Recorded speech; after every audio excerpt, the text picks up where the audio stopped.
Good afternoon, everyone. Thank you so much for joining us. I hope that you have been enjoying the conversation as much as we have. As Blake mentioned, this is our third and final panel before we move into our closing remarks. And so far, we have discussed governance at both the network layer and the infrastructure layer. With this, our third panel, we will shift to consider governance of the application layer. And so this necessarily allows us to begin talking about intermediary liability. Copyright law is another bit that we're going to throw into the mix here in this panel. Copyright law's Digital Millennium Copyright Act, known as the DMCA, and specifically Section 512 of that act, offers a possible model, or so we're saying. It's hardly a model without flaws, as we will undoubtedly talk about during our time here together today. But to flesh this out a bit, we have brought together a fantastic group of policymakers, both domestic and foreign, academics, government, and industry folks, and many panelists actually who span two or more of those categories here today to help us parse through this. So what I hope to do in our time today is broadly break our time up into three parts.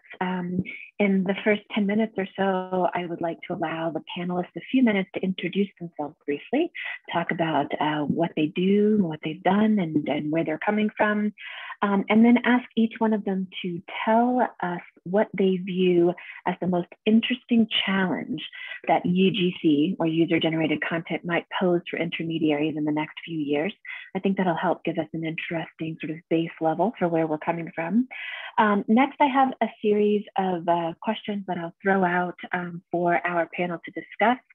And then we'll move in our last third of our time, more or less, into audience Q&A. And I will keep an eye on the chat so that we can go through those. Also, if you have any specific questions about something that we're doing, you can feel free to direct those to me in the chat as well. So without further ado, I will turn it over to our panelists to introduce themselves and talk to us about what they think is an interesting challenge from UGC coming up for intermediaries. And so I will turn it over first to Annemarie. Hi, thanks, Kristelia. I'm happy to be here today. I'm Annemarie Bridy. I'm a lawyer on the copyright legal team at Google and a fellow at the Stanford Center for Internet and Society and the Yale Information Society Project. Before joining Google, I was a full-time law professor for 12 years, and I did a lot of academic and blog writing about intermediary liability law and online content regulation, especially in the area of anti-piracy and anti-counterfeiting. The most interesting challenge that UGC might pose for intermediaries in the next few years. Wow. There are so many challenges facing UGC platforms right now that it's a challenge just to choose. I think the overarching challenge probably is how not to throw out the baby with the bathwater when it comes to fixing what we think is wrong with social media. There are two layers of the regulatory stack that I think we need to get right in terms of rules, right? There are the rules that regulators set for platforms, and then the rules that platforms set for users. And it's not enough to get the rules themselves right. We also have to get enforcement right at both layers, taking into account error costs and trade-offs. And that's especially true, I think, where scale and automation come into play. For example, even the most advanced filtering technology, for instance, YouTube's Content ID system, doesn't understand the context for speech, right? Which means that it can't enforce content rules perfectly. So if the law is going to require automated moderation, do we want platforms to err on the side of underblocking or overblocking, right? And might we make different choices about that depending on the type of content and harm in question? On the issue of immunities and safe harbors for intermediaries, I really can't emphasize strongly enough that safe harbors like Section 512 of the DMCA and Section 230 of the CDA are what allow application layer platforms of all sizes to host UGC at scale.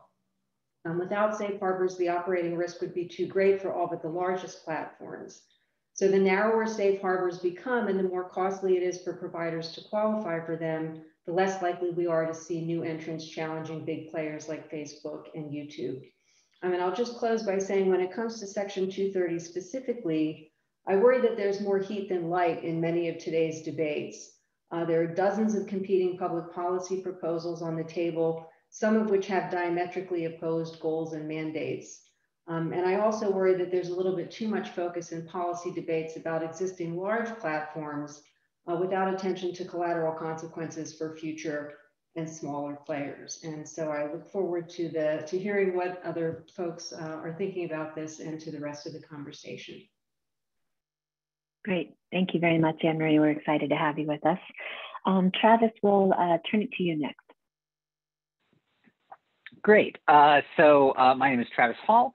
I am the team lead for Internet policy in the Office of Policy Analysis and Development at the National Telecommunications and Information Administration, which is a little bit of a mouthful.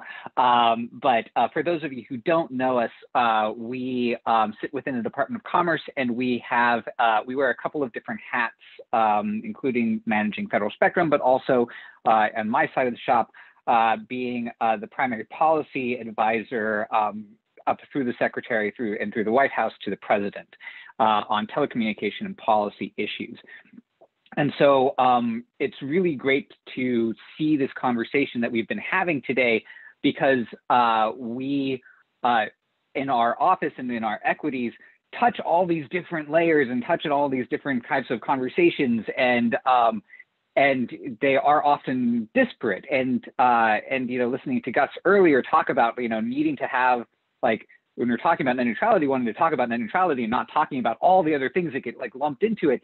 It's there is that kind of that tension of wanting to, as this conference does, draw the connections, draw the lessons without overgeneralizing from any single individual piece or any single individual policy goal.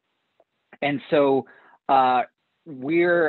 so in terms of where we are at, we are in the middle of a transition. I will say that anything that I'm saying here is attributable to me and not to NTIA or the government. So any missteps that I have, I want to make sure that that's clear. But in terms of my background and where I come from this, I actually am a bit new to some of these conversations. I started at NTIA a little over 5 years ago, and my background is actually primarily in privacy, and have my PhD in media studies. So I'm a little bit odd for a lot of these conversations that revolve around the law. However, I have been drawn in, or rather thrown into, some of these pools talking about both intellectual property, as we will in this panel, but then also some of these other conversations up and down the stack. In terms of the question that you asked, would totally echo all the things that Annemarie said as possible as concerns, as well as the fact that we are having these conversations also internationally, and the internet is not bound by jurisdiction yet, and I don't think that we want it to be. And so we do have, I really am excited for this panel, because we have some of that perspective, but that these conversations need to happen within the national context, but with an eye to what we actually want the internet to be as a whole. And the as a whole is kind of an important thing, right? It's not, even though we're talking about the different infrastructure layers and stacks, people don't experience it as such. And so we need to keep that in mind. So with that, I'll pass it on. Great. Thank you, Travis. Sean, to you. Hi, Kristelia. It's good to see you. Also, Annemarie, great to see you too. That's my most credibility for being on this panel. Is I was on a congressional hearing with Annemarie years ago on 512. So interesting, we're still kind of talking about a lot of the same issues. So maybe we'd like to see more. You fixed everything, you two. No, it's a problem. I mean, I didn't fix anything from my end, at least. But so I am on the faculty at George Mason University, joined there a couple of years ago, spent 15 years before that at University of Washington in Seattle. I tend to run a lot of programs and things in intellectual property, technology. I run clinics. So I had the entrepreneurial law clinic at UW, and now I have the innovation law clinic at George Mason, running CPIP there as well, and involved a lot of cross-campus stuff. Jack of all trades, master of none. So I straddle a lot of fields. I was a professional musician for a long time, and that gives me at least some tiny insight to the creator side. I also then represented arts organizations as general counsel, like rhizome.org, which is one of the early organizations for net and digital art, was their GC for a number of years, and I represent startups a lot. I also have somewhat of a tech background with some training in electrical engineering, computer science, and then did a lot of self-training as well, some college, some of my own. And then obviously the legal stuff. Let me talk about, I'm going to cheat a little bit and talk about two interesting challenges. One is very idiosyncratic, and you're all going to kind of laugh about this. Although Blake, I see you have guitars on the wall there. So I think one of the things we need to do right now, it's pressing for me, is fix the performance license in music such that people like me can just perform a song on social media without having to trigger the sync license. So right now, technically, because if there's a visual element to me just playing a song, if I were in real space, and as long as the ASCAP BMI, blanket license is there for the club or wherever I'm playing, then it's no problem. I perform my song, people can watch me perform it, perform a cover song, somebody else's song. If I go online, and we're working with other units at Mason now and other folks who are figuring out, can we just do live streaming of cover songs? And, through some of the social media platforms, and Annemarie might be able to chime in some from the Google side, there's been some work to get this licensing stuff worked out. We're not talking about, a full-on fancy music video. It's just me with my guitar doing a quick cover of that song. Why can't I have a license to do that? Anyway, that's one of very idiosyncratic. The other one that's perhaps more serious and more broad standing is looking at, as we move into how we do the moderation and auto moderation of content, UGC content. I've been kind of harping on this for a few years, that at least having some kind of certified or certifiable metadata, so that then we can all kind of have some trust as to what's going on with that material that's being posted. That does have some challenges for kind of speech, in the sense that some people want to be anonymous and may not want their stuff to be tracked, that they posted that video. But I think that that's one of the challenges, is balancing those two poles, allowing people to some sort of certification. You get the safe harbor because we know where this material is coming from, but versus I understand the anonymity side. So that's my intro. Great. Thank you, Sean. Really interesting. I think that brings a couple of other dynamics into this. Let's go to Sherwin next, and then we will turn to Folkert. Hi, thanks. I'm Sherwin Siy. My title is, Lead Public Policy Manager at the Wikimedia Foundation. So the Wikimedia Foundation is the nonprofit that hosts Wikipedia and other free knowledge projects. Wikipedia's admittedly our most famous one. Just a couple of things about the foundation and the projects and how they interact with each other, right? So we provide the servers, the backend software that operates this, and all of the content on Wikipedia is provided by volunteer editors, right? People like you who add content, edit content, change content. And this means that there's a couple of funny things that happen. We end up sitting in a couple of odd places. One of them is we sit as both a nonprofit organization and also as a host, which means we end up in the same bucket as a lot of commercial hosts and a lot of large company actors. The other place that we end up sitting in between is in terms of what sorts of content moderation, how content moderation happens. We, as the foundation, have the have control over the servers, and we have the ability to act on a very limited, and on a number of things, but we take action on a very limited number of things. This is when there is a serious trust and safety issue, such as child sexual abuse material, ongoing threats of immediate nature, or there is a clear legal reason to act. And one of those reasons is a notice under the DMCA. There are a lot of rules in terms of the terms of, there's a series of rules in terms of the terms of service on the website, in terms of what people can and can't do on the websites. But there's even more rules, and oftentimes very complex ones, about what people can add and what people can do on Wikipedia. And those rules are developed not by the foundation, but by committees of community members. who operate in their own system, who create those rules, and for the most part, enforce those rules as well. So as we're talking about content moderation questions, what types of content moderation are going to be regulated or required or affected?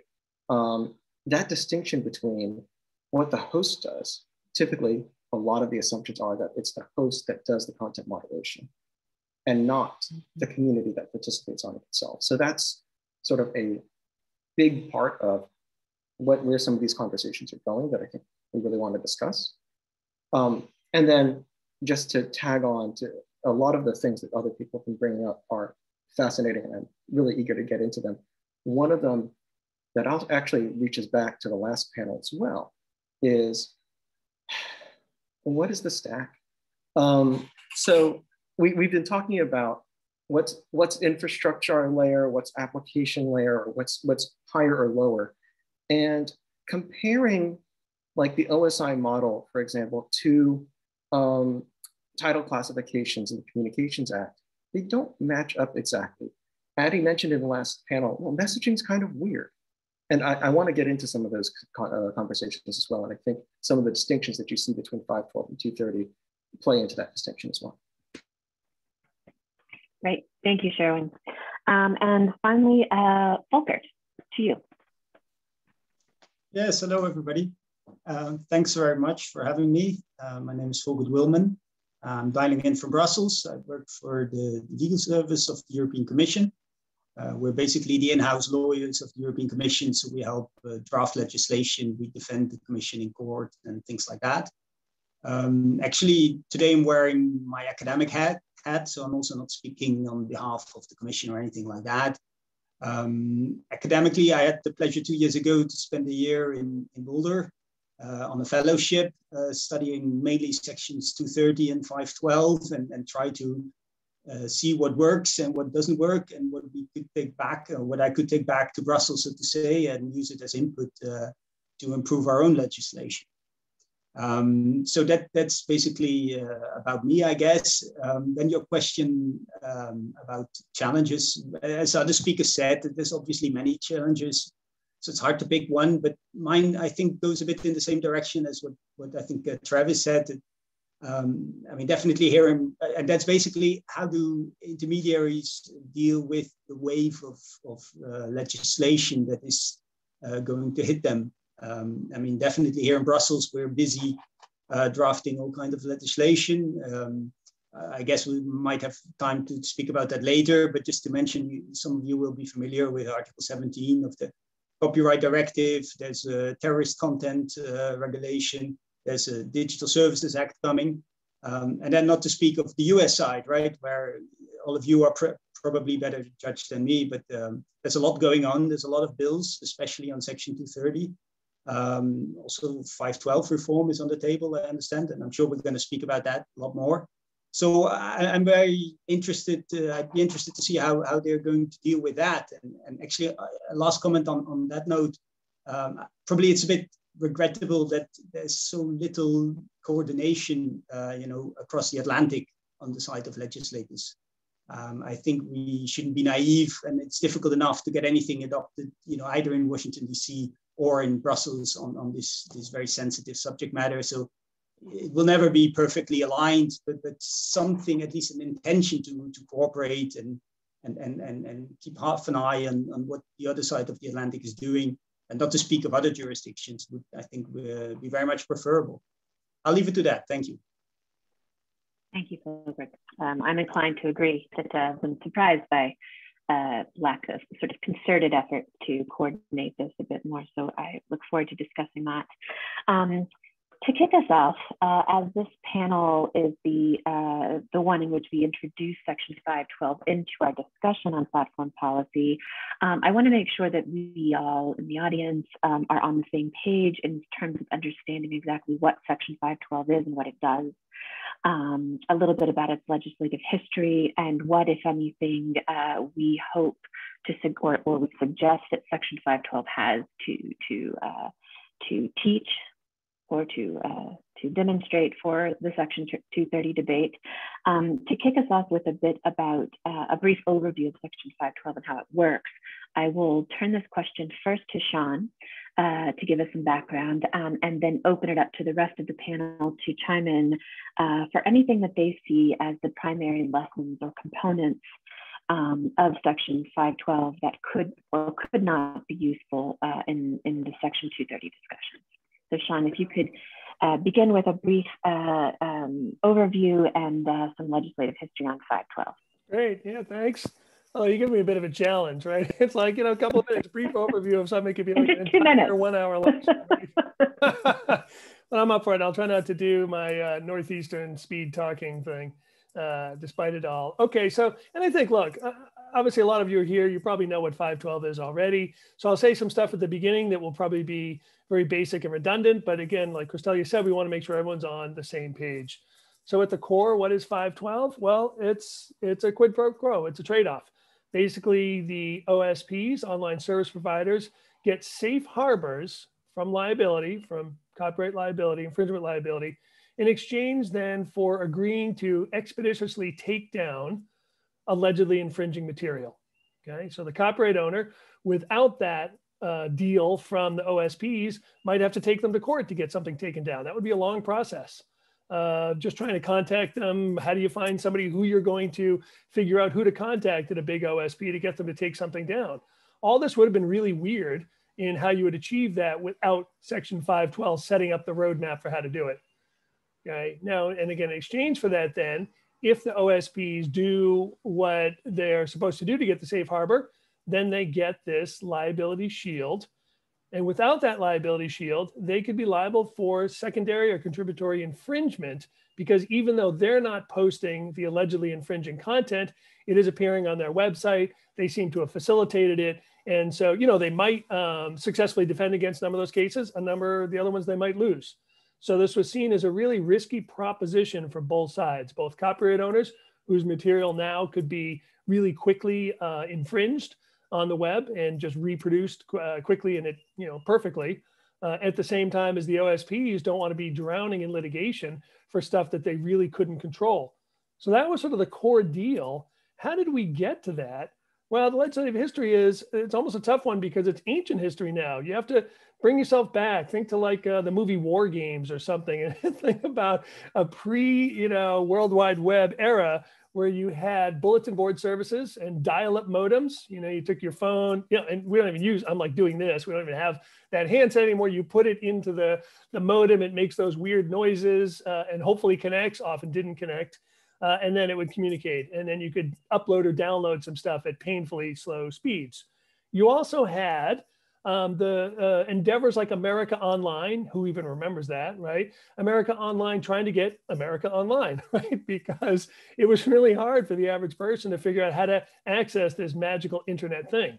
Keep in mind also that there were in the very early days where the World Wide Web is nascent and a lot of people are really going to FTP sites instead. And they're just downloading individual files. And how do you even get that file to open up the image? I mean, I vividly remember I'm that old, so I remember those days. And you had to get a separate program on your computer to open up a image file. The magic of the browser of Netscape was only just coming in the mid 90s. So there was it was just a completely different world. And it was hard to anticipate how the World Wide Web would really open up things like Netscape and other browsers, allowing everyone to just jump online and see and post everything really quickly. So in that era, what we're really trying to do, and I sort of jokingly said, America Online is trying to get America Online, but in fact, one of the core issues was the internet service provider in the sense of what companies are going to be that conduit to get you onto the internet at all. So in some ways, our panel and talking about 512 and the history of it bridges a little bit in the stack, the infrastructure versus the application layer, okay? And I think that's one of the confusions that happened with the DMCA and led to some of our problems now, and especially Section 512. In my humble opinion of the legislative history, it was really targeting more the infrastructure level. How do we make sure we import a version of the common carrier doctrine that would apply to telephone companies, over the postal service, shipping services, which is that, look, I don't know what is in the packages. I'm just delivering the packages. I'm providing a telephone service so somebody can talk to somebody else. in that, if we're just giving you a means to communicate with other people, then we wanted to make sure that the telecom providers getting you onto the internet would not have liability for what went through the pipes. Okay, that to me, that's one of the core issues. And so the sense was, if we're going to do that, we have to give them some sort of safe harbor. So they're just like the telephone company or a package delivery service that, you know, if they don't know what's in the packages, unless it's blatantly obvious. And that's why then in 512, we have, you know, the red flag knowledge. Look, if it's clear, you know, you're a package delivery company, it's clear there's a ticking time bomb or something in the package, you should probably do something about that. But if it's not so apparent, you're not forced to look and you have no liability. So you have to really think about, that's the problem we were trying to solve. Okay, how do we immunize companies? So encourage them to get people online. And then what I don't think was fully anticipated was the explosive growth of the web, such that then we're going to have all the application layer stuff on there, that then it's not really about how to get you onto the internet. You already have to get on the internet somehow else. And now you have all these great services that you can use. So I view that as part of the issue. And so even thinking about the money model, how they'd make money, I don't think it was fully anticipated you'd have things like social media that would primarily make their money off advertising and connecting things like that. Instead, the model was probably to be America Online kind of stuff, where you'd pay your subscription fee to get online, and then you'd access some content. Okay, we could go further into that historical stuff, but that's, at least from my humble opinion, that. Let me just give you a quick sense of then of how it works, 512, just so everyone is on the same page. The company, the online service provider, has to register a DMC agent with the Copyright Office. That solves that problem of who do I contact? Well, who do I contact? DMC agent is registered with the Copyright Office, and it has to be prominently on the website of that online service provider. And then you know how to contact somebody if you're the copyright owner. DMC agent is registered. And then if the copyright owner thinks there's infringing content, they send a notice that has a prescribed form, and you can find a template of that form on the Copyright Office's website. You submit that, and then the OSP has to expeditiously take down the allegedly infringing content. Again, this is all this, you can ignore these steps as the OSP, but then you don't get the safe harbor, okay? But you're free to do that. So you get the notice, you take the stuff down, but you also notify your user, the OSP user who posted the stuff, because that person should have a fair chance to say, no, look, fair use, I had a license to it, that person's lying, it's not their copyright content at all, it's my content. And then it does put the OSP in somewhat of a precarious position, because now they have to decide, is this actually fair use? Does my user actually have the rights and the other person doesn't? Okay, so that's where it still gets a little messy. Let me then just give my idea then about lessons. I think that was, Kristelia, your other question was lessons for 230 from section 512. From my view, the things that we have to watch is that the speed at which stuff gets reposted can make enforcement of either 512 or 230 very difficult. If it is in fact problematic content, again, a lot of it may not be truly problematic, but if it is truly problematic content, getting that stuff down when it can just be reposted quickly is always going to be a big challenge. In this way, and Annemarie knows, other people know that I've advocated in the past, notice and stay down if there's a particular thing, like let's take a really egregious thing like revenge porn stuff. Once that's been clearly identified, why can't we try to find a way so that that doesn't just get freely reposted? Okay, so that's one will be one of the challenges for 230. However, the other, I think it'll be somewhat easier for 230 because a lot of the material will be viewed by most of the public as more reprehensible, as opposed to copyright, where a lot of people are like, I guess I don't really care. Some big record label had its stuff infringed. So there's not the same urgency, even though in my mind, you know, that as a copyright person, I think it's really important to get that stuff taken down. So I think 230 would be a little easier to enforce that way. But let me give the final thought for at least my intro here. We're going to have a similar problem as we have in 512. In 512, we worry about what might be fair use, because then it should be able to be posted. Similarly, you know, for CDA 230, what really is indecent, what's obscene? So I think, you know, there'll be some, obviously it is, but is there going to be a lot of stuff that's in the gray area that then is going to require judgment calls by application layer folks? All right, Kristelia, I hope I did what you wanted and didn't take too much time. Yes, thank you so much for kicking that off and getting us into it.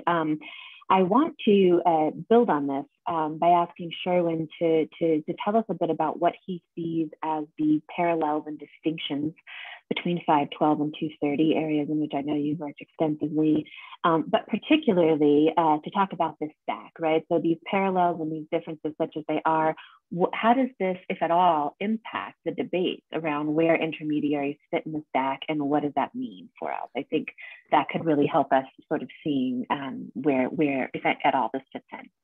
Right, and something I want to, in terms of parallels and differences, something that I want to make sure that we're clear on, though, is Section 512 does involve both sort of access to the internet, but also hosts specifically and explicitly, right? So the hosts, the ISPs, the access to the internet providers, are covered in 512A.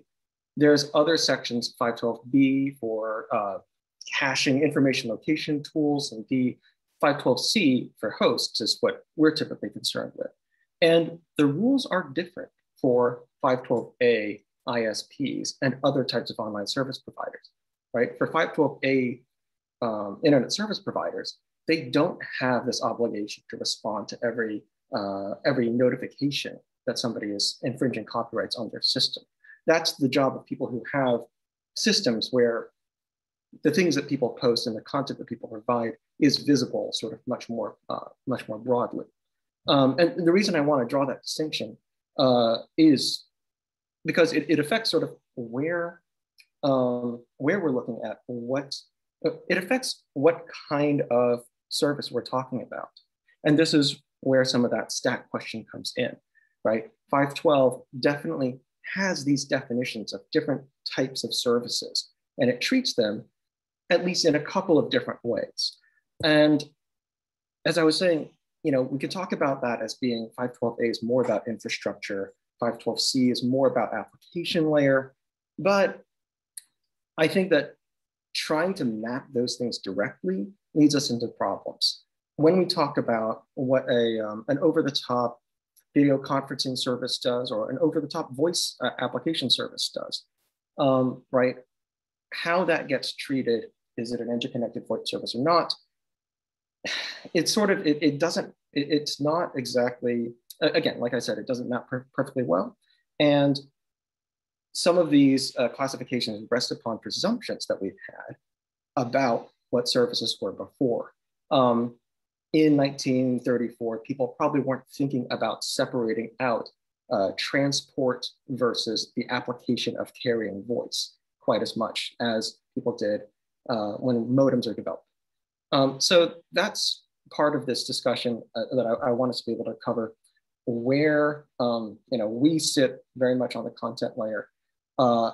And I think one of the differences that I think we want to highlight between 512 and 230 is the scope of the types of things that we're talking about. Sean talks about what the level of harm and the balance of harms can be when you leave something up versus when you take it down.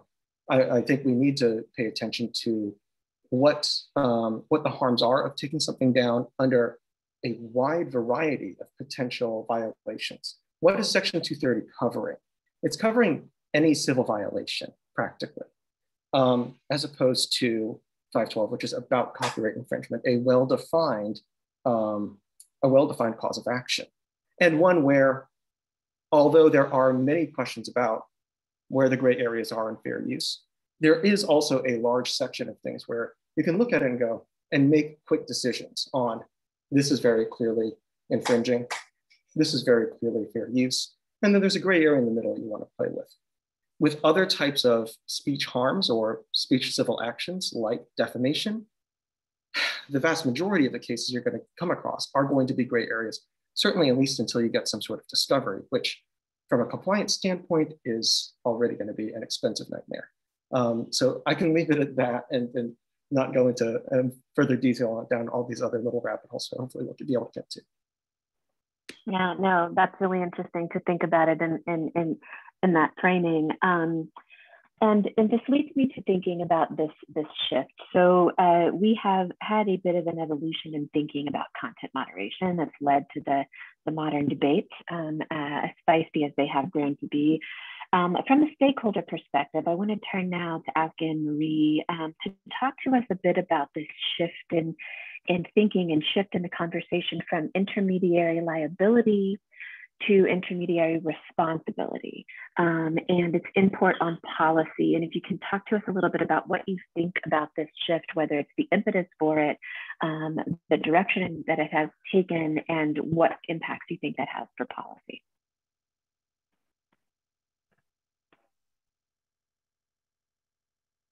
Oop, I think you're still muted.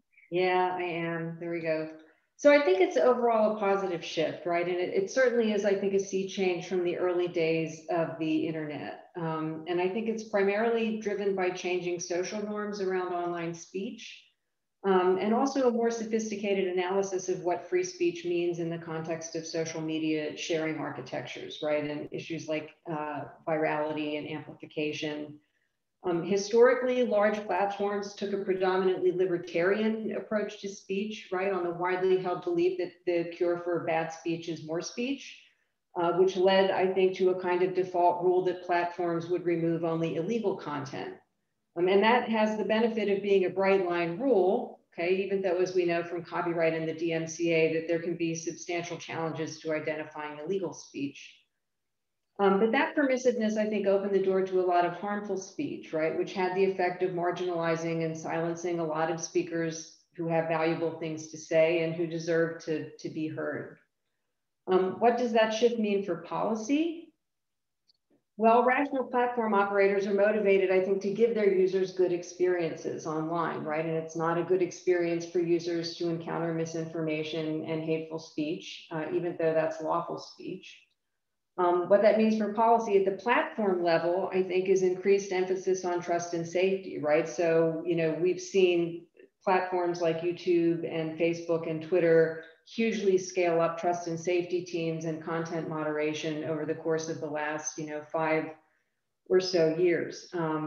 What it means for public policy, I think, is that platforms need latitude, which they now have under Section 230, to moderate what we might call lawful but awful speech, right? Categories of speech that would be First Amendment protected if the government tried to regulate them, hate speech, extremism, some forms of harassment, right? And I think that counsels against common carrier type regulations for social media platforms, right? Which kinds of circles us back to some of the conversations that we've had from the earlier panels today, on duties to deal and non-discrimination and common carriage. I think some of the recommendations today that are circulating around Section 230 would create these sort of must carry obligations. I think we saw that in Justice Thomas's dissent or concurrence, I guess, in the Knight Foundation case involving former President Trump's Twitter account. And I think that, where we see harms from speech most visibly, and they are felt, I think, at the application layer. And so it seems to me that the kinds of providers that run platforms at the application layer have more responsibility, to protect against those kinds of harms that result from hate speech, and rules that platforms have to carry any lawful speech or all lawful speech would, I think, make it harder for social media platforms to regulate kinds of content that people find objective, including sort of vaccine misinformation and disinformation, hate speech. Sean earlier mentioned non-consensual erotic imagery, revenge porn. And so I think that, the shift from liability, where platforms were thinking primarily, what is illegal, what protections do we have from being liable for the illegal speech of our users, have shifted more into questions about, what is the ecosystem, the information ecosystem on this platform? Is it serving users? Is it serving advertisers? And so I think that the shift is a good one, but again, it takes us away from bright line rules and into lots of gray areas, and people disagree about what is harmful speech. And it's obviously become extraordinarily politically kind of fraught and sensitive. So it's just, it's a different landscape, right? A difficult landscape right now, I think, to navigate in terms of, what's best in the world of content moderation. Yeah, I agree. I feel like it, on the one hand, frees up the shift to thinking of it in terms of responsibility frees up the platforms or the hosts to think about community, right? And like what they, normatively we want these places to be like, Sherwin could talk about Wikipedia, versus, just what's going to keep us out of trouble or what is it? But at the same time, leave us with, uncertainty as to where that line is. Not that we've answered all the questions in sort of under the liability model, but it's certainly a move in more of the standards direction. Now, we here in the States are not the only folks grappling with all of these questions. Certainly our European counterparts have been working on them as well. And Folkert, you mentioned in your introduction that you hoped to see some coordination and some conversation, dialogue between various nations as we all move towards this common issue. So I thought I could ask you to tell us a little bit about what you are working on currently there in the EU.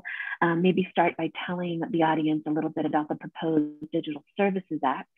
And then if you have any thoughts on how this compares to some of the US proposals, for example, Senator Tillerson's DMCA report, or any of the dozens and dozens or maybe hundreds of 230 proposals, if there are any of those that strike you as particularly interesting, it would be great to have your thoughts on how those compare. Sure, I'll do my best. Maybe first, let's say for me, the easy bit, say a few words on the DSA, the Digital Services Act, which is kind of the big thing in this field here in Brussels.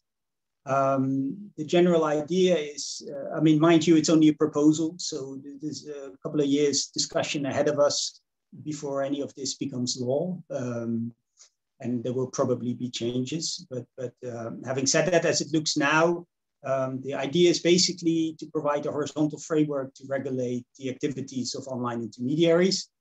And it consists in part of essentially keeping our good old liability exemptions. So in Europe, we have liability exemptions that pretty much look like the ones you can find in 512, at least 512 A, B, and C, mere conduit caching and hosting, with the important proviso that it applies much broader than only for copyright. Actually, it applies horizontally across the board. So those are being kept essentially with a few tweaks here and there, but I'm simplifying a bit. And so is the general rule prohibiting general monitoring obligations imposed on intermediaries. So that's an important, let's say,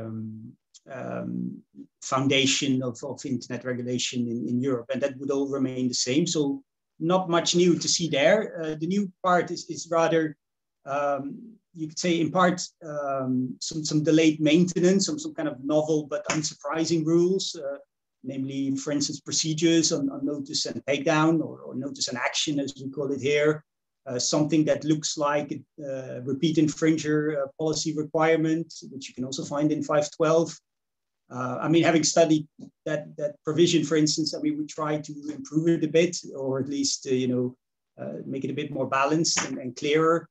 For instance, applying it also to notifiers, so not only to users that provide illegal content, but also to notifiers that provide notices that are manifestly unfounded. But the real heart, I think, of the DSA, you could say, is in its parts on content moderation.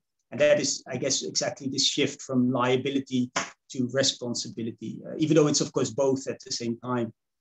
So, for instance, on content regulation, there's some rules setting out that if intermediaries moderate content, they should set that out clearly in advance in their terms of service, what is permitted and what is not.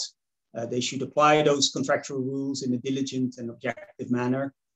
So it's a bit, you could say, a bit of a consumer protection type of approach, whereby platforms keep their possibility to set their own policies, but they are supposed to exercise and apply those policies within a procedural framework set by the legislator. And I think it brings to mind a little bit what I read in the PACT Act as one of the Section 230 proposals. And on top of that, also, again, a bit like the PACT Act, even though obviously there's differences, there's some rules on redress, which are an important part of the DSA. So firstly, intermediaries providing reasons for any content removal and account suspension and measures like that. And then subsequently allowing a complaint procedure.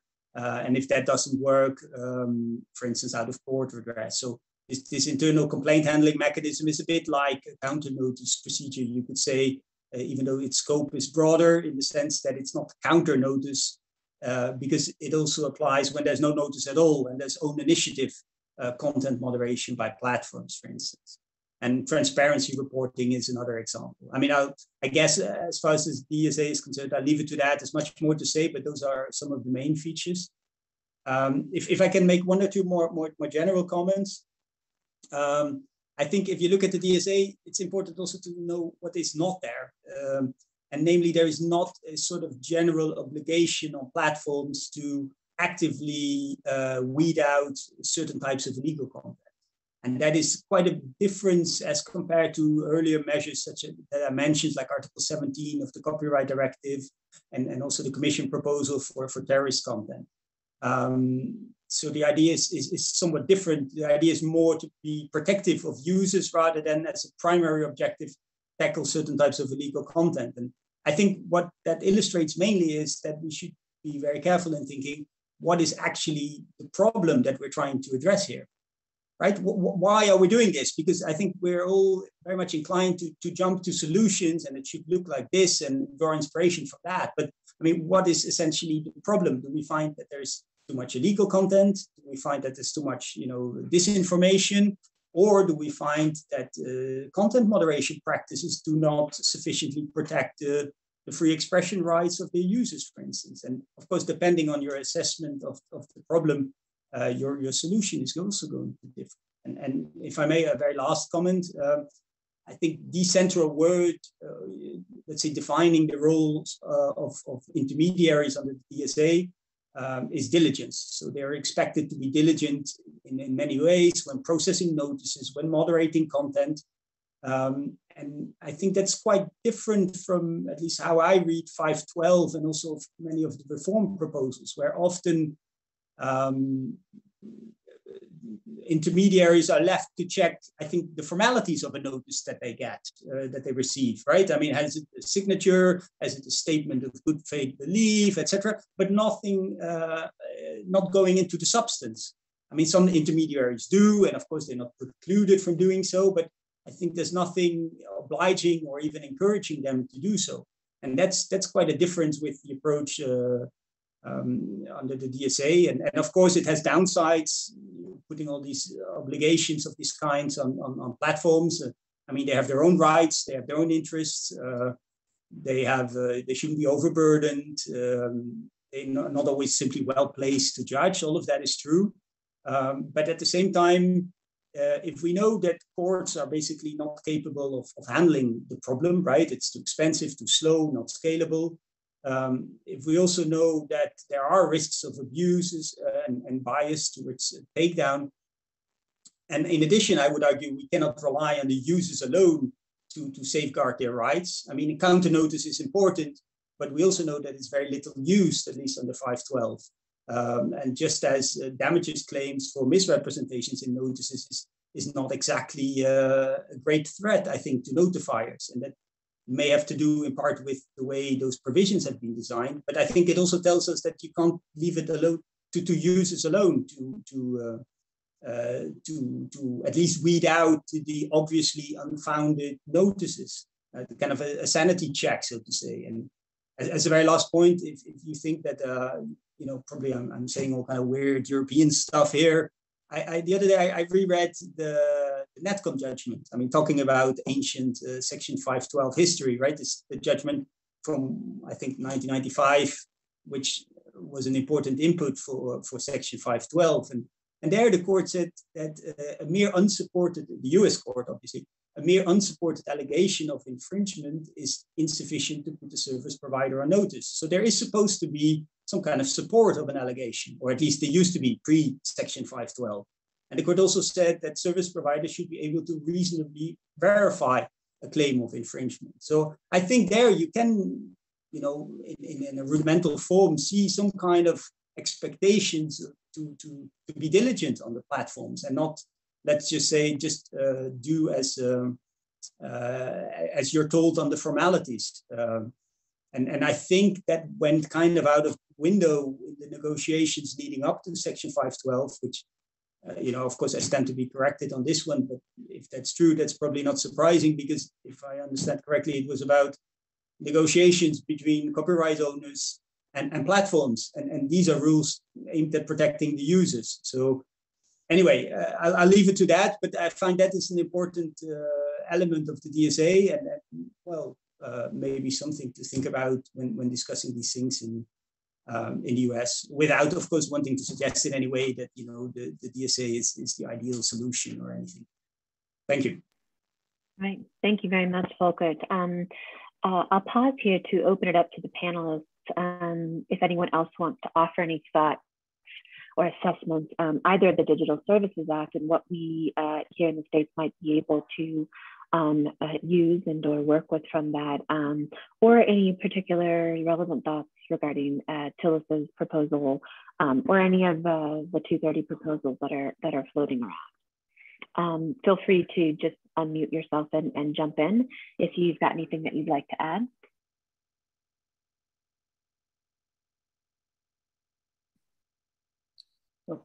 I think Folkert's focus on diligence was something very interesting, because in just looking at the text of the DSA, there's a couple of different ways you can read diligence. One of them is, I think as he was putting it, if I'm understanding correctly, the diligence required to receive a notice from a user or an authority, and to make sure that you're processing that timely, but to also evaluate the merits of that notice.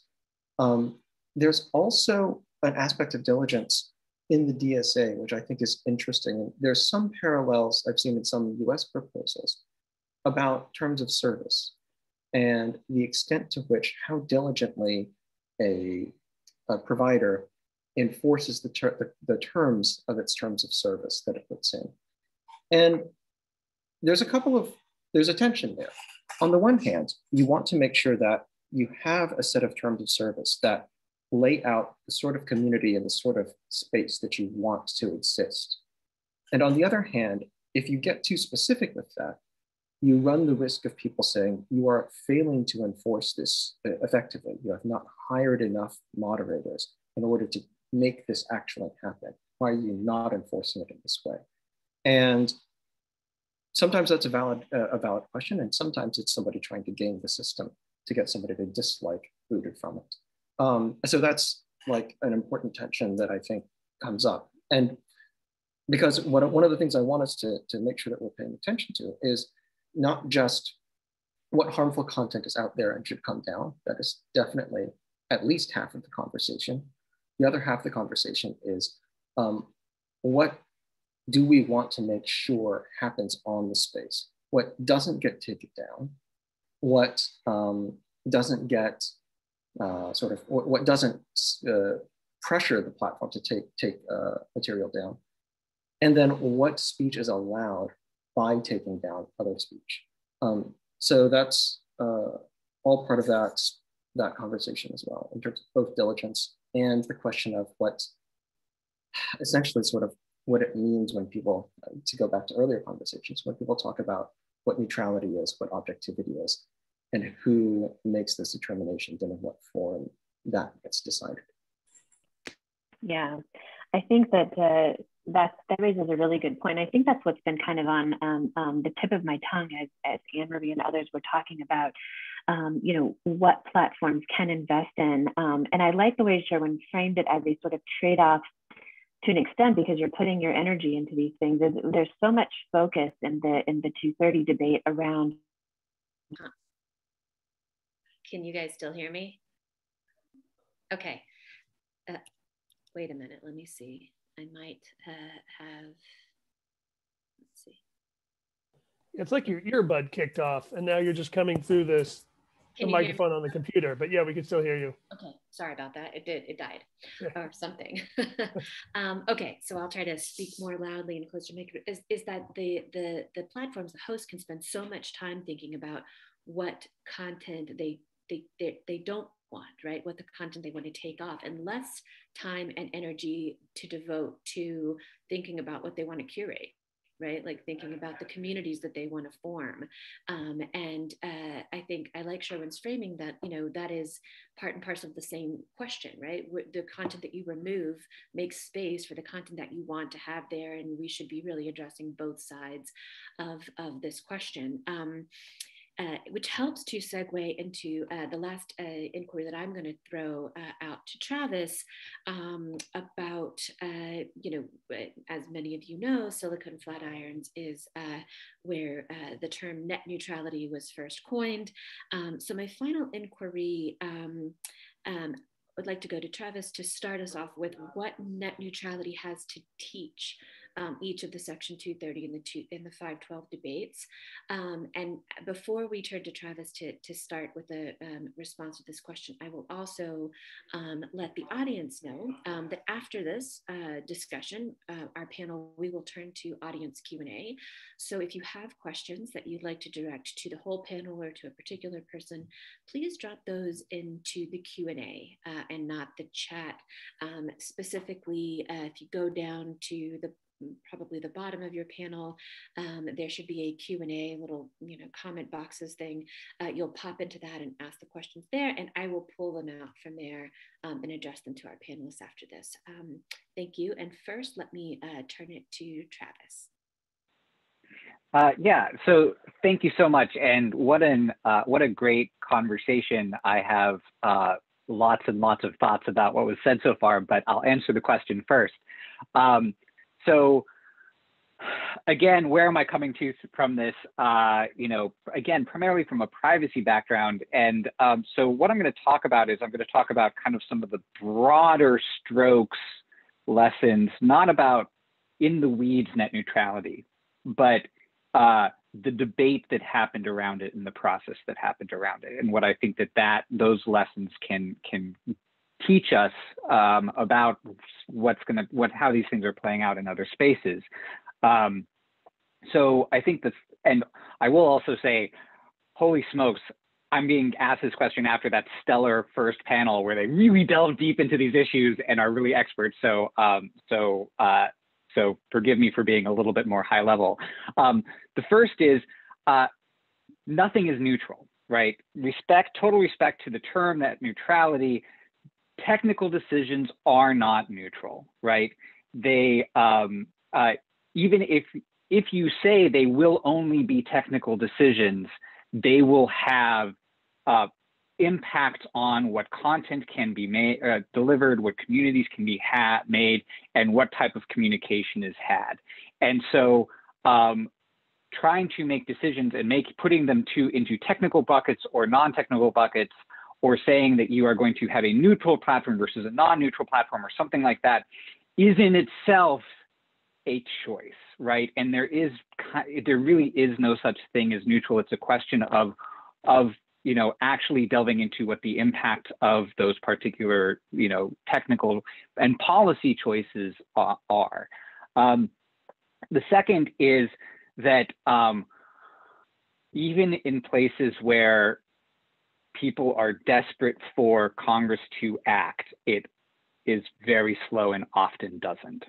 And again, I'm remaining value neutral here. It's just simply saying that, like, in the net neutrality debates, I think both sides were looking to Congress to intervene, and it was really hard, and it didn't. And in that vacuum, and we're seeing this in lots of different policy spaces, other entities and other organizations and other things are working to fill that vacuum. And you will see, in the absence of congressional action, other tools and other regulatory agencies coming into play, or the courts coming into play in ways that they hadn't before.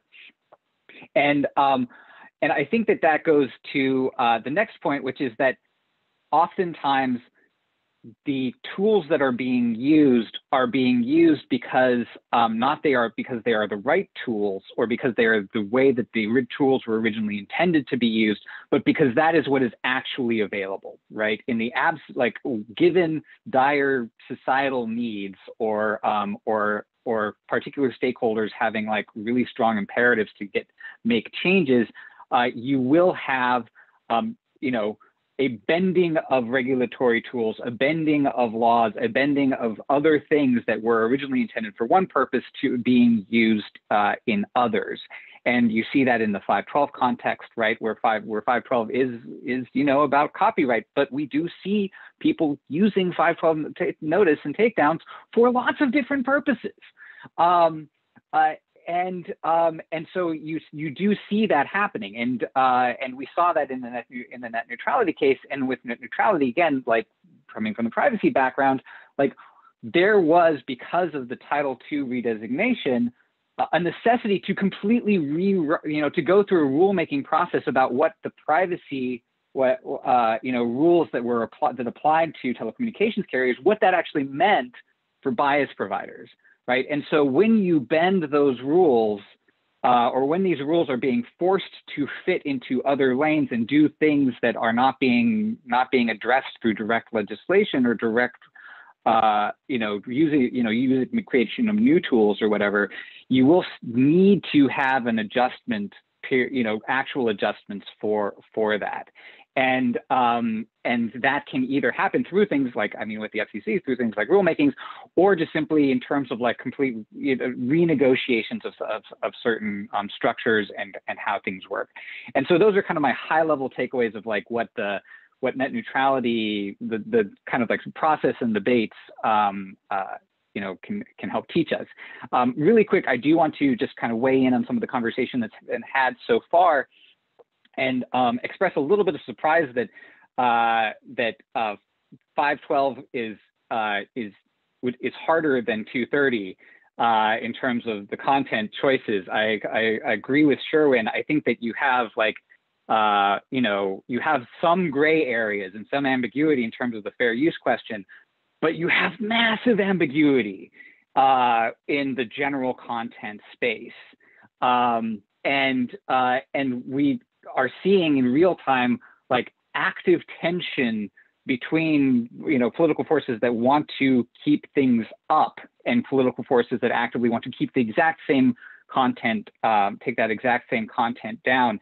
And the one other thing that I just want to note is that Section 230 does have that otherwise objectionable piece in that, right? That's not just simply like indecency and things like that, but that this actually allows for communities to make themselves the way they want, right? That it not only allows for the moderation of indecent content, but it allows a fan site to keep spoilers off, right? And to moderate that content that's, wouldn't be harmful to anyone outside of the people who don't want to be spoiled for the television show, but it allows for that content moderation that is even beyond some of the, we wouldn't think you'd be sued for. But if you talk about common carriage and like the forcing the carriage of speech, it really breaks down some of those that ability to create communities.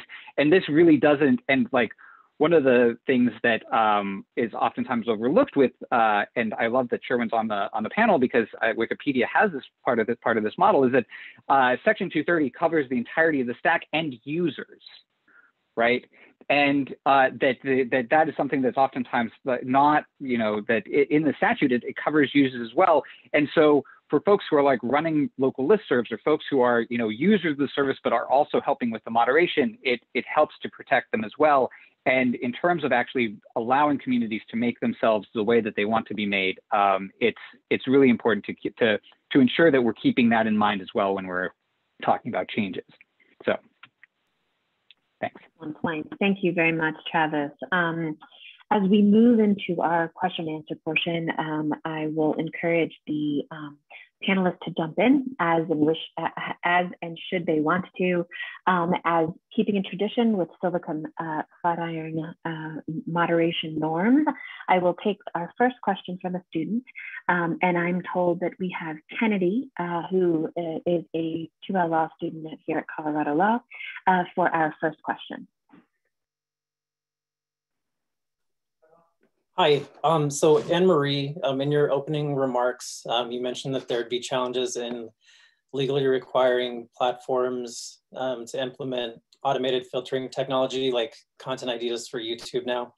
And you also pointed out that systems like Content ID are currently incapable of analyzing content as speech, for purposes of determining things like fair use, as an example. But with all that said, I think requiring automated filtering on all platforms could potentially take a large burden off creators who are tasked with policing the internet for infringing content. And some large estimates have said, that infringement results in up to like $30 billion in uncaptured revenue annually for rights holders. And so my question is, if requiring automatic filtering on all platforms were actually effective in reducing that $30 billion deficit for creators, do you think those benefits would outweigh the costs of doing so?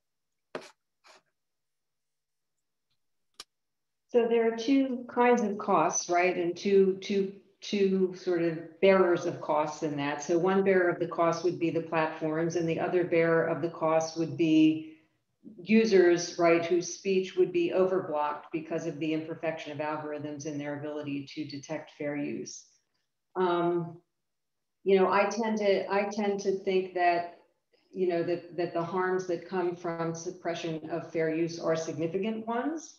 At the same time, and I think that there are many services that are not positioned as YouTube is positioned to operate services as expensive as Content ID with that kind of overhead that Content ID has. And the protections that Content ID puts in place for users, right? So you can appeal, you can appeal from a Content ID claim if you are a user and you believe that your use is fair. Requiring it of all platforms, I just don't think that all platforms are similarly situated to YouTube in terms of resources. And then there's the question too about all different kinds of copyrighted content, right? So Content ID is, a matching system for audiovisual content. There's so many other kinds of copyrighted content on the web, right? Text content, images, so requiring filtering, you would have to think very carefully about sort of the state of the technology, the cost of the technology, the ability of the technology to protect expressive uses of content that are lawful. And so, in general, we see with Article 17 of the EU Copyright Directive that just recently passed that there is a kind of de facto filtering requirement.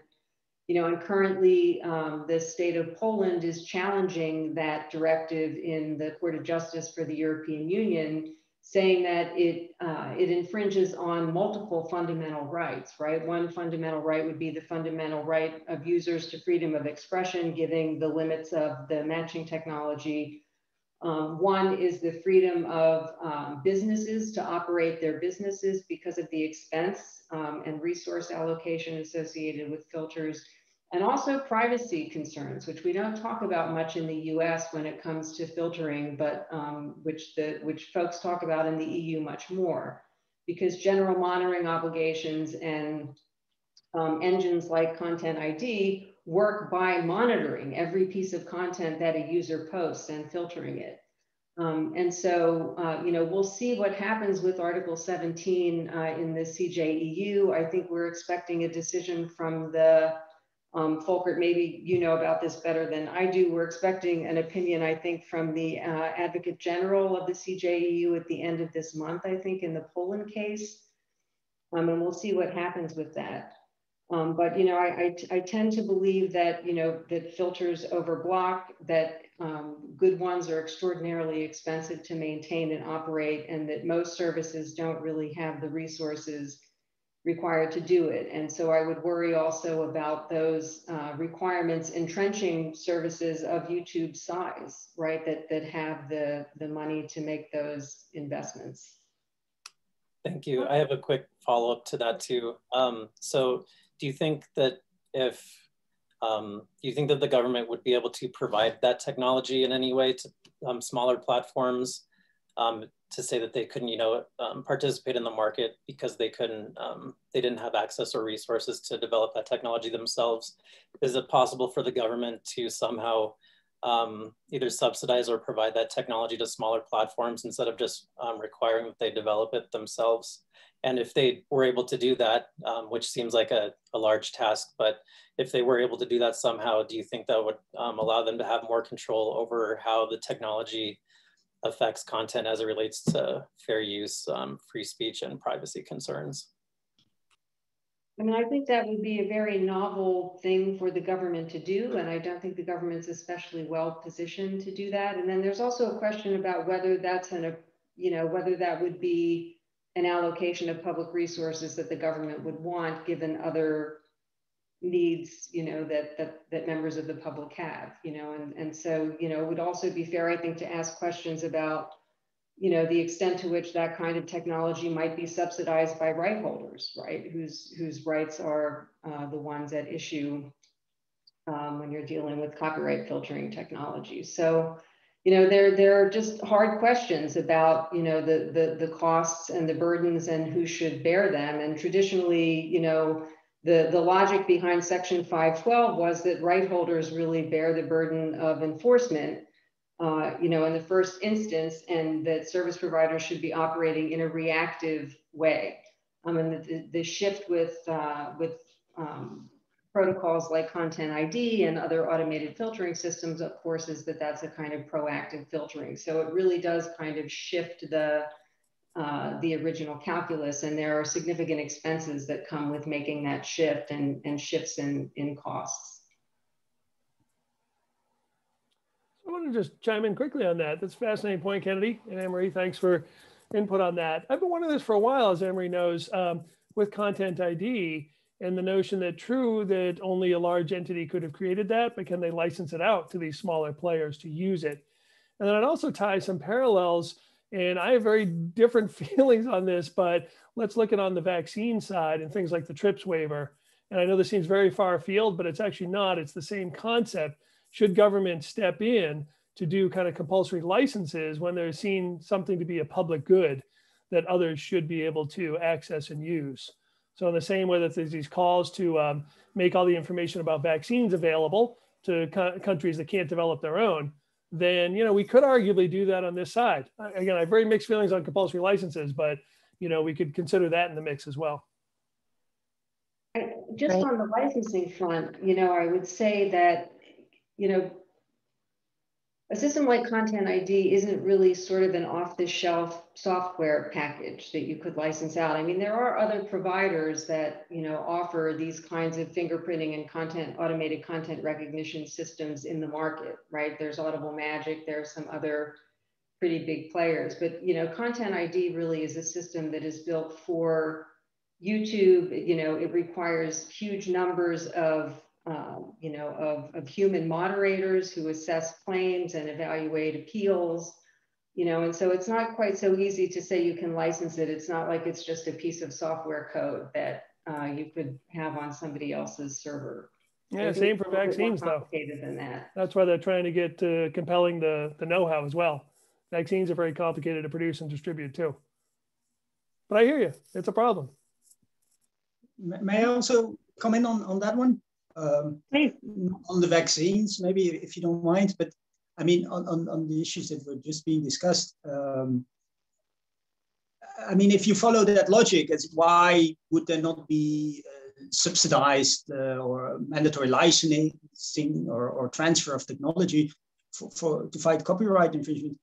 I mean, why should that be the case only for copyright infringement if you follow that logic, right? I mean, is copyright infringement is bad and we should tackle it, but so is revenge porn and so is lots of other things out there on the internet. So actually, if I'm critical at EU legislation as it stands, I mean, in as far as Article 17 that was also just mentioned by Annemarie, in as far as it is to be understood as making mandatory some kind of filtering, which is debatable, but in as far as that's the case, it's a bit of an odd situation that EU law only imposes such obligations in respect of copyright infringement. Again, I mean, copyright infringement is bad, but is it worse than child sexual abuse out there or things like that? So, and the second point I wanted to make, because I think it was Annemarie who I think rightly said, things such as privacy come into play as well. And I would make it a bit broader. In my view, when we talk about content moderation, yes, an act like the DSA is part of the puzzle for us in Europe, but so is the GDPR, right? Our privacy and data protection rules. And I would add to that, and so are competition-related rules, because I think in many respects, the problems that we're facing in relation to content moderation have to do with a lack of properly functioning competitive markets, and therefore a lack of responsiveness on the sides of especially the big platforms, of course, in relation to their users. And that's not something that is easily fixable either, but I think that should be part of the overall, the broader puzzle, so to say, as well. Thank you. Great, thank you so much. And with apologies to the excellent questions that are still in the queue, we are now exactly at our time. And I want to give us a chance for a quick break and preparation for our closing remarks. So if you could all please join me in thanking our excellent panelists for their time and expertise today. We really appreciate you being with us, and I look forward to rejoining for our final chat together. Thank you very much. Well, thanks, Kristelia, and I will actually move us right into our last session here, and with thanks to you and to all of the moderators and the panelists for a terrific discussion today. We are really happy to welcome for some closing remarks back to Silicon Flatirons, Evelyn Remaley, who is the Acting Assistant Secretary of Commerce for Communications and Information, and the acting administrator of the NTIA. And in her role, she leads a team of experts providing senior policy support to the Secretary of Commerce and the White House on issues impacting the internet and digital economy. Evelyn, happy to turn it over to you. Look forward to your thoughts on the discussion today, and then we will close with just a couple of quick questions after that. Evelyn, turn it over to you. Thanks so much.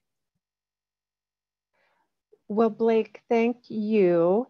And it's really a pleasure to be with you all today. This is my second time doing an event with Flatirons, and I definitely view you all as one of the brain trusts for our sector. So it's always a pleasure to engage. And I know that Amy and you and the team out there are doing such a great job with the programming. So it's wonderful to join you today. And I know that you've all had a fruitful discussion, pulling together many important issues related to internet platform governance today. I want to recognize Travis Howell from NTIA's policy office, who did a fantastic job in the preceding panel. And I know that many of you know this, but just a little bit to touch on NTIA to give some context to my remarks. NTIA is the principal advisor to the President on telecommunications and information policy. And we have seen many of these governance issues firsthand at the network layer, the infrastructure layer, and the application layer.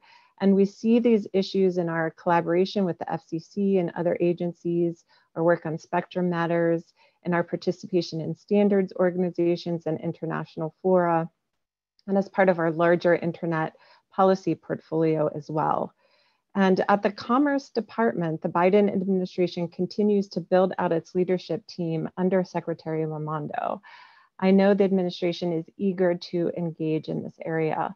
Right now, our focus is on listening to what people are saying in events like this and considering these various issues and our potential activities moving forward. In the meantime, Secretary Raimondo has communicated a clear vision for our department. She wants to spur good-paying jobs, empower entrepreneurs to innovate and grow, and help American workers and businesses compete. Filtered through our work at NTIA, first, that means connecting more Americans to high-speed broadband. Too many communities around the country and too many people aren't able to participate in the modern economy because they can't get internet at home, or they can't afford it or don't know how to use it well. NTIA further works to ensure a secure, open and stable internet through balanced privacy, free flow of data, emerging technology, intermediary liability and protections, and intellectual property policies. NTIA advises the White House on developing its privacy policy priorities and is an active interagency participant on a range of internet and information policy issues.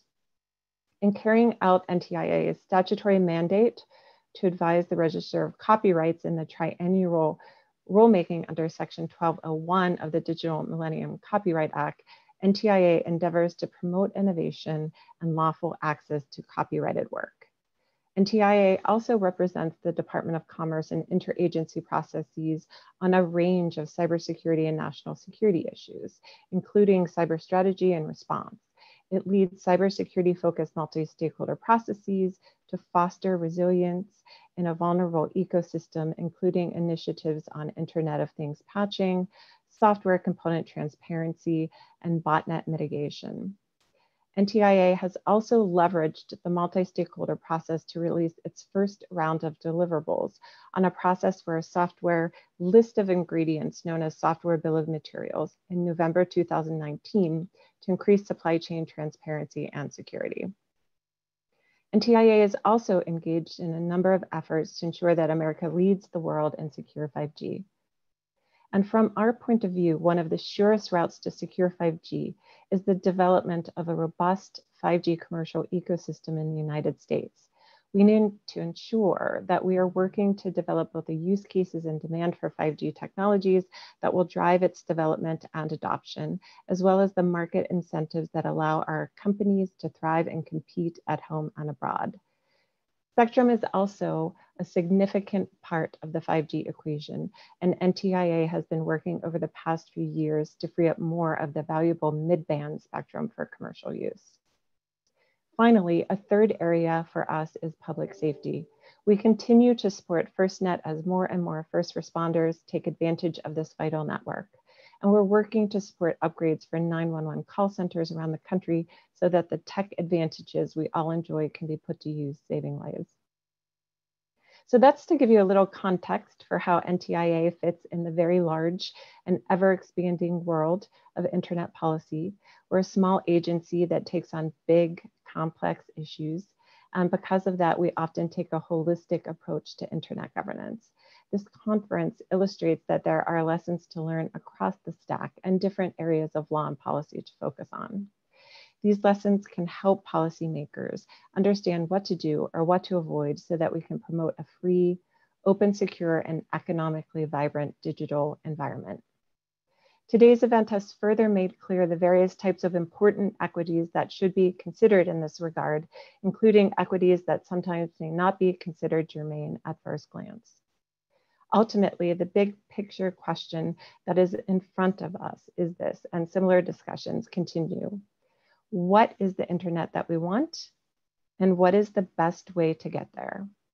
Having a vision of this in mind can help us do what is needed to retain those positive elements that have made the internet the dominant communications medium it is, and take steps as needed to move toward a more idealized version of that digital environment.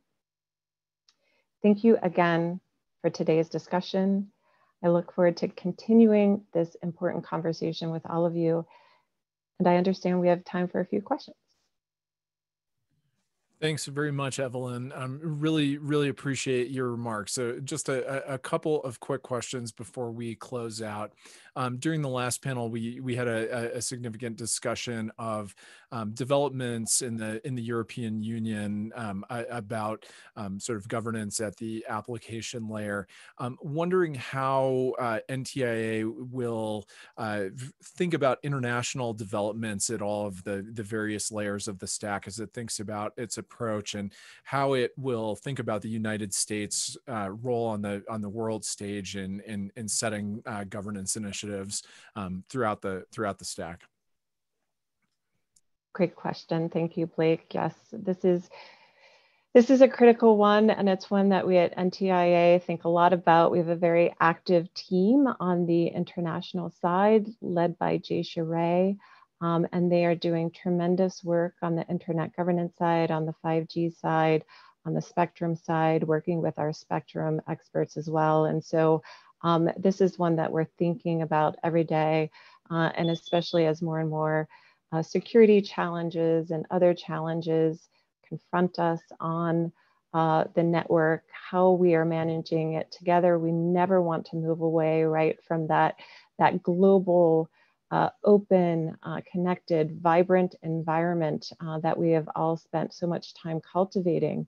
And so what does that mean? That means we have to work with our partners. We have to work with them to set standards, to set norms, to understand what we want to see online.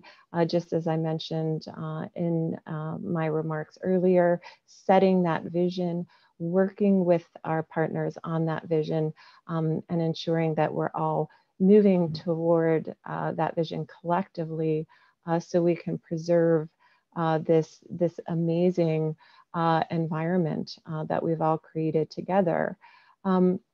You know, just to add on to that, you know, getting a little bit more specific, the United States does have core values.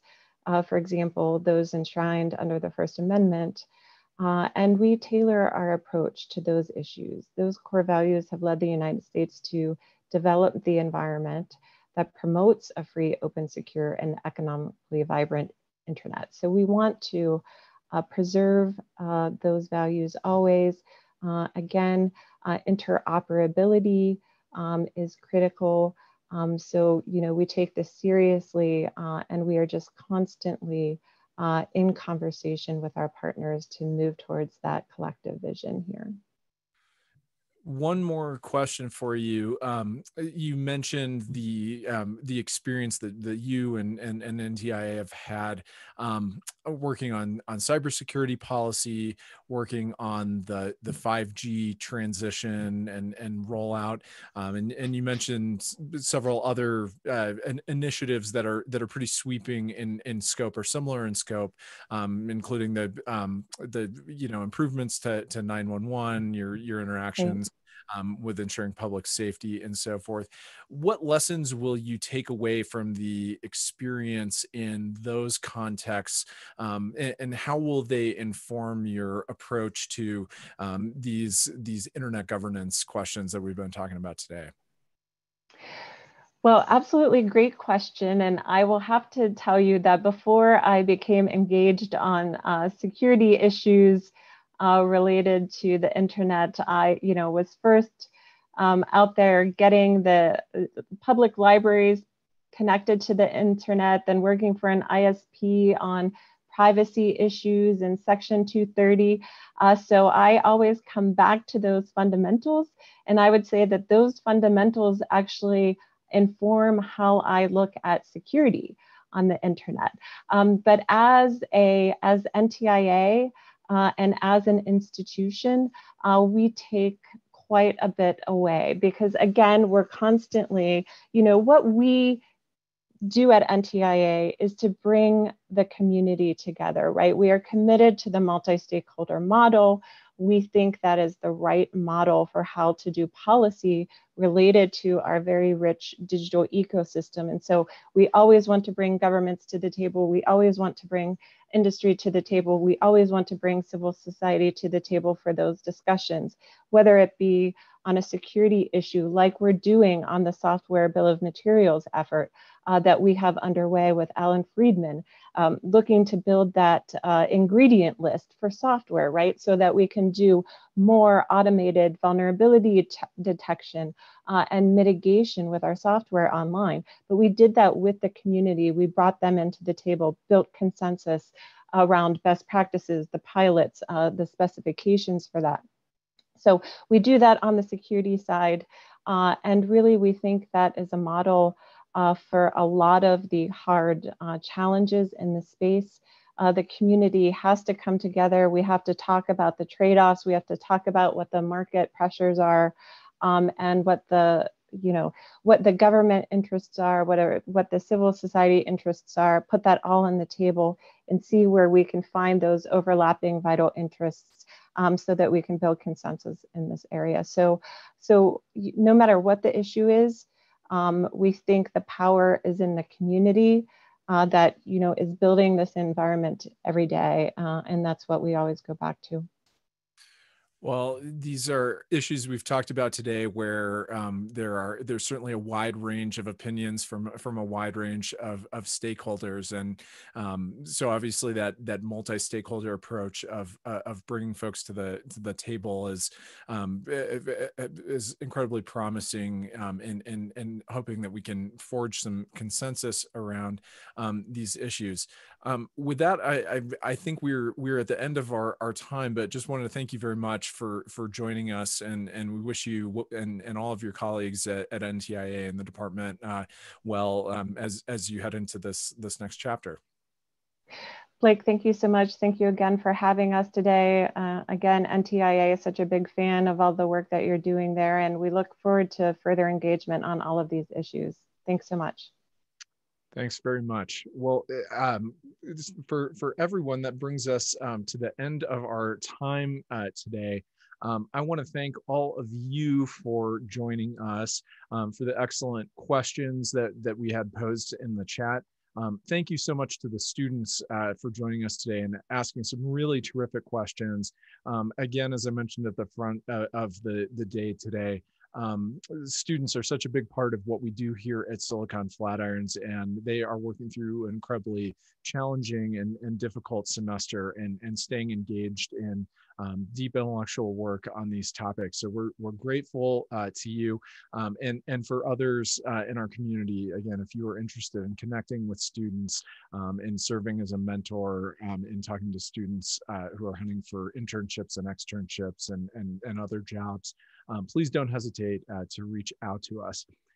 Just a couple of closing notes. I want to say thanks again to the Silicon Flatirons staff, who's done a really amazing job pulling things together today. Again, Nate Mariotti, Vanessa Koppel, Sarah Schnickgrund, Catherine Coble, who I've neglected, and my apologies for neglecting to mention at the front end of the day, and of course our executive director, Amy Stepanovich, for all of her support. Just a quick word about upcoming events for students. The Silicon Flatirons writing competition is now underway with a $1,000 prize. There's more information available on the Silicon Flatirons Canvas page, and entries are due May 31st. Our next events, we've got Legal Code Reframing the Divide by Addressing Broadband Access Through Affordability and Inclusion on May 12th. Then we've got Entrepreneurs Unplugged with Mike Sheehan of SpotX on May 19th. There's more information about both those events on the website, and I think getting dropped in the chat right now. With that, we will stand adjourned. Thanks very much. Be well, and we hope to see you virtually at our upcoming events and hopefully in person before not too long. Have a wonderful evening or afternoon wherever you are. Take care.